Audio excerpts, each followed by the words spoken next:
Hi, let's connect AirPods to the Samsung Galaxy S22 Ultra. So for that we just need to open settings, then go in the connections, and as a first step make sure that the Bluetooth is enabled here. Now after that we just need to open the case and find this button on the back part of the case. Then you will need to press and hold it until this indicator will be blinking white. So let's do it.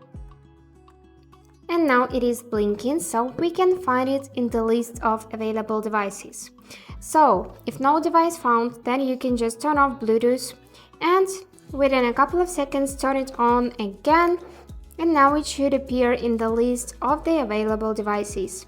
And yes, here it is. Just select it and wait till it will be paired. Then confirm by tapping the pair button, and now it is connected because you can see the status connected for calls and audio, and you can see it in the list of paired devices.